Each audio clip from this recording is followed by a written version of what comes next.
നമസ്കാരം, ഞാൻ professional adviser Prashanth. Health insurance എടുക്കുമ്പോൾ ശ്രദ്ധിക്കേണ്ട 3 പ്രധാന കാര്യങ്ങൾ. ഇത്തരം ഇൻഫോർമേറ്റീവായ വീഡിയോകൾക്കും പോസ്റ്റുകൾക്കുമായി എൻ്റെ ഇൻസ്റ്റാഗ്രാം പേജ് ഫോളോ ചെയ്യുക. ഹെൽത്ത് ഇൻഷുറൻസ് എടുക്കുമ്പോൾ ശ്രദ്ധിക്കേണ്ട ഒന്നാമത്തെ കാര്യം, നിങ്ങൾ എടുത്തിരിക്കുന്ന ഹെൽത്ത് ഇൻഷുറൻസ് കമ്പനിക്ക് നിങ്ങളുടെ തൊട്ടടുത്തുള്ള നല്ല ആശുപത്രികളുമായി നെറ്റ്വർക്ക് ഉണ്ടോ എന്ന് ഉറപ്പുവരുത്തുക. നെറ്റ്വർക്ക് ഇല്ലാത്ത ആശുപത്രികളിൽ കൂടിയാണെങ്കിൽ നിങ്ങൾക്ക് ഒരിക്കലും അവിടെ ക്യാഷ്ലെസ് ട്രീറ്റ്മെൻറ്റ് ലഭിക്കുകയില്ല.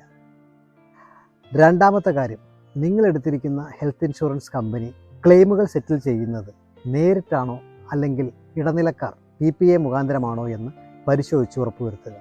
TPA മുഖാന്തരമാണെങ്കിൽ നിങ്ങൾക്ക് വരുന്ന ക്ലെയിമുകളിൽ സബ് ലിമിറ്റുകൾ വരുന്നതിനുള്ള ചാൻസ് ഉണ്ട്. മൂന്നാമത്തെ കാര്യം, ഇമ്പോർട്ടൻ്റ് ആയ ഒരു കാര്യമാണ്, നിങ്ങൾ ഹെൽത്ത് ഇൻഷുറൻസ് എടുക്കുമ്പോൾ ഒരു കാരണവശാലും നിലവിൽ അസുഖങ്ങളുണ്ടെങ്കിലോ അല്ലെങ്കിൽ സർജറി കഴിഞ്ഞിട്ടുണ്ടെങ്കിലോ നിർബന്ധമായി കാണിച്ചിട്ട് വേണം പോളിസി എടുക്കാൻ. മറച്ചു വെച്ചിരിക്കുന്ന ഒരു അസുഖം മൂലം ഭാവിയിൽ നിങ്ങൾക്ക് ക്ലെയിം നഷ്ടപ്പെടാൻ സാധ്യതയുണ്ട്. ഇതുപോലെയുള്ള ഹെൽത്ത് ഇൻഷുറൻസ് സംശയങ്ങൾക്കും ചേരുന്നതിനും ലോകത്തെവിടെ നിന്നും എൻ്റെ നമ്പറിൽ വിളിക്കുകയോ വാട്സപ്പ് ചെയ്യുകയോ ചെയ്യാവുന്നതാണ്. നന്ദി, നമസ്തേ.